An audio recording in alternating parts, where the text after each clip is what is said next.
Sometimes you have to return to where your travels began to fully appreciate all the places you've been.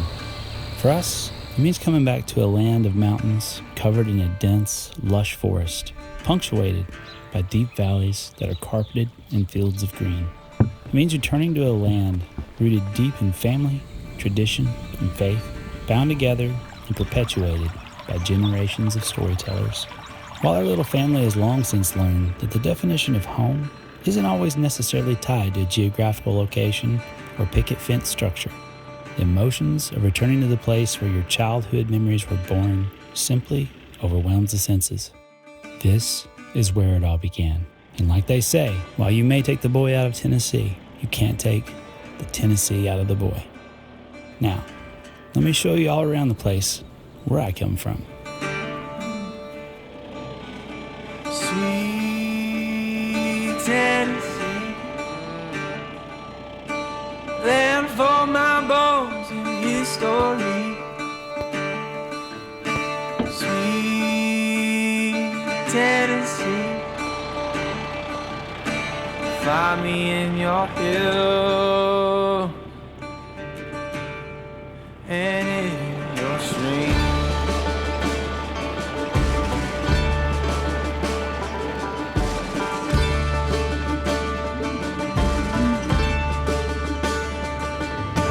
Sweet Tennessee,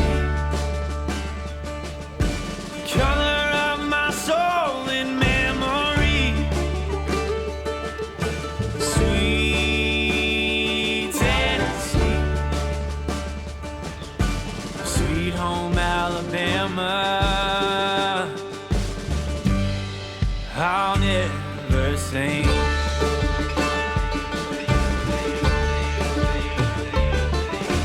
Take me where the hills are calling, the fields are made green.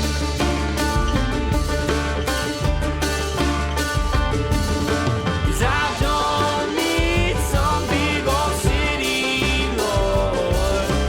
Give me Tennessee.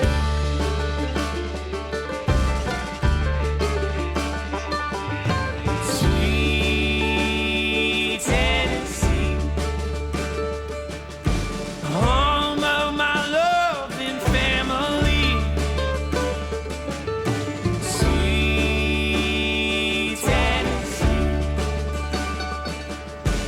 God has shed His grace all over thee.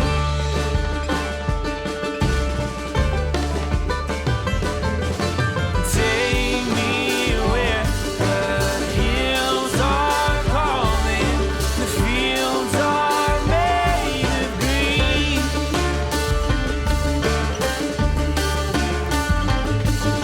'Cause I don't need some big old city, Lord.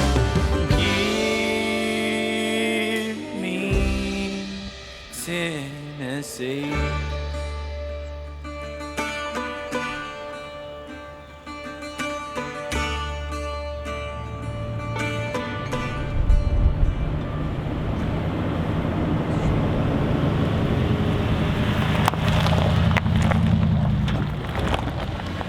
All right, guys. Well, we're back. It's been a whirlwind for the past, at least 2 months. 3 expos and 7 weeks. Multiple thousands of miles of travel. I don't even know how many hours of drive time. Totally worth it, though. It was amazing to get to see people again. But now it's time to get back on the trail. And for this series of episodes, I've got something special for you. Welcome to Tennessee. Welcome to our old stomping grounds. We're so excited to show you around and dig into these hills. So, ride along. But now many of you have seen the huge Tesla-style radio installation in the GX, and I've received a lot of questions on this upgrade. So far, my advice is to steer clear. It's expensive, glitchy, and frustrating to keep operating somewhat properly. However, the one nice part about this radio, well, aside from it looking cool, is that the CarPlay and Android Auto functionality is actually halfway decent, which means we can get a larger view of Gaia GPS while on the trail. The biggest challenge to overlanding in Tennessee is due to its sparse public land opportunities, with only about 14% of the state being public land. While this can be discouraging when compared to our western states and their endless unpaved trails, there are some real hidden gems here for those willing to do a little digging. After a few hours on the Gaia GPS app and some online research for rules and regulations on the different types of public land, we had assembled a route we hope to string together through some unique points of interest hidden in these hills and hollers, as we call them.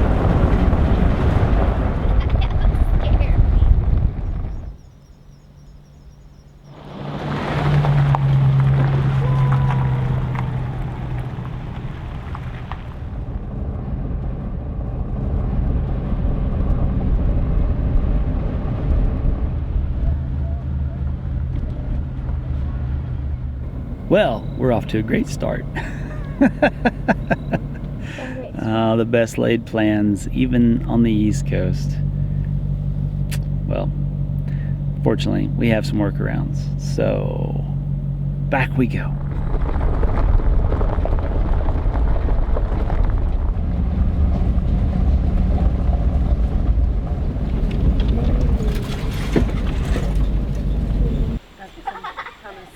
All right, well, our little bypass idea didn't work going this direction. We were kind of hoping that maybe there was a river crossing up this way, but it turned into kind of a field. And even though there were tracks going through it, I just didn't feel right. It wasn't something that was used very often, so just kind of clued ourselves in to the typical use for the trail and decided that we weren't going to push our luck. So we're going to roll back out of here, maybe even hit a paved road, and come back in from the other side. Try this again. I'll mark the bridge that's out for our patrons, and hopefully in the coming months it'll be fixed and make this route a little more doable. Your new jungle gym? Yep. What's for lunch? Sandwiches. Sandwich? Thank you. Welcome. Mega sandwich. A big old sandwich.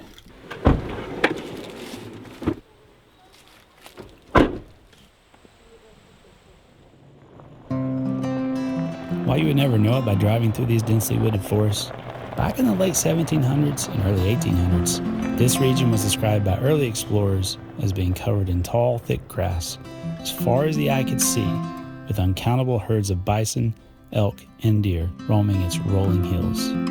Some archaeologists believe this was due to regular fires, possibly set by the Cherokee, Choctaw, Chickasaw, and Shawnee, who prized this area for its abundant hunting opportunities. Yeah, I think it's just fine. Well,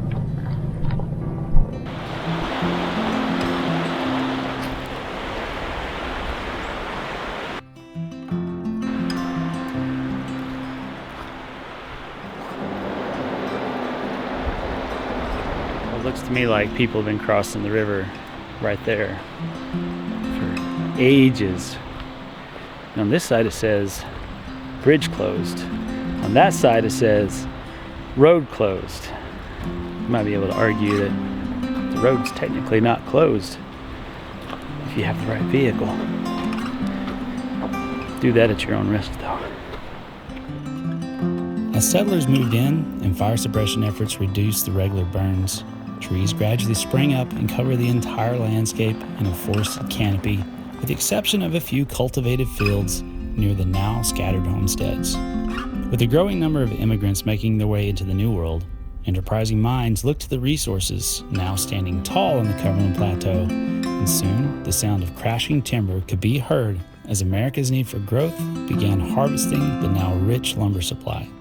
With the discovery of coal seams and exposed canyon walls and boom of the Industrial Revolution, efforts also branched out to mine the deposits for hungry iron furnaces miles away. With this expansion came the need for better transportation, and so heavy investments were made to snake railroads alongside rivers and tunnel through towering mountainsides in order to connect the lumber mills, mines, and growing communities to the rails of the outside world. Our family has come here today to explore one remarkable part of this legacy and literally cast some light along its half mile of under-mountain travel.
What do you think about that? I loved it. Isn't that awesome? Yeah. That was so cool.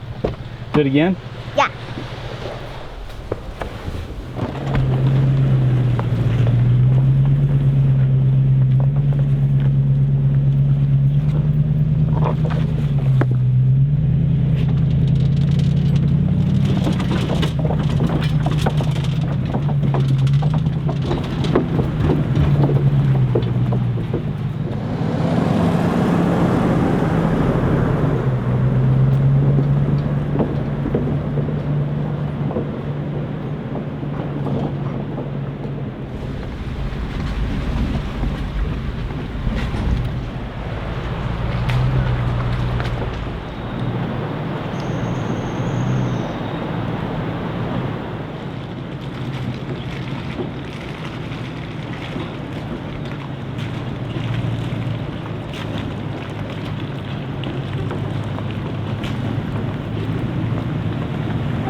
All right, well, we've made it to our first camp here in Tennessee, and a little bit different setting than what we're used to, obviously. Getting cozy here, but this is a beautiful place to camp. So I'm starving. Let's get some food started.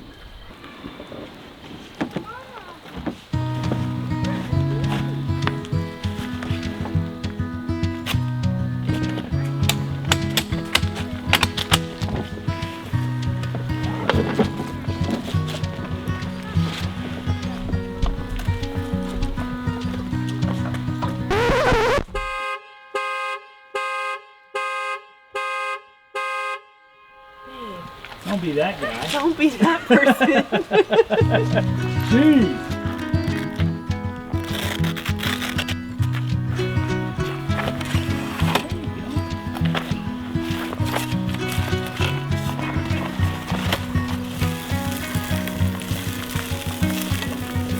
Tomorrow will we have to? This must be thin cut. That's not very thin.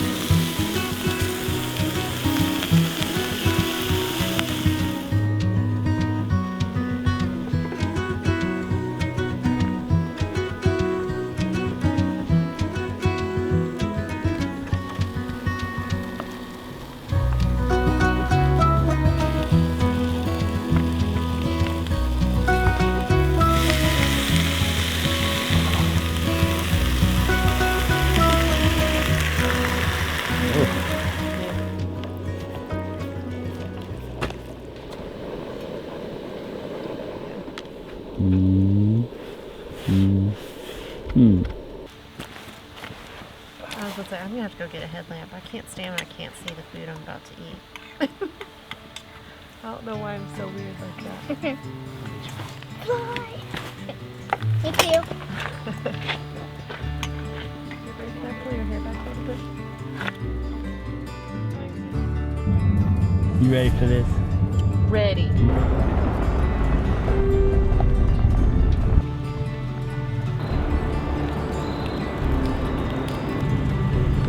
Catching the waterfall?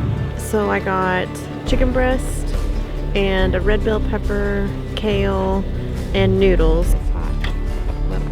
Don't need to splash either. I just kept envisioning like coming over the rise into the water and it just like coming up over the hood.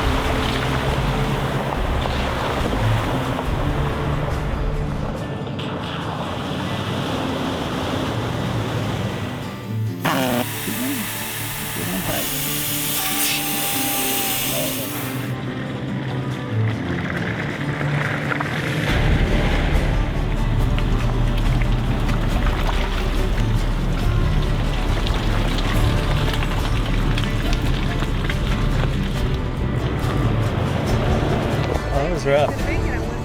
Yeah, you were really getting sideways with it.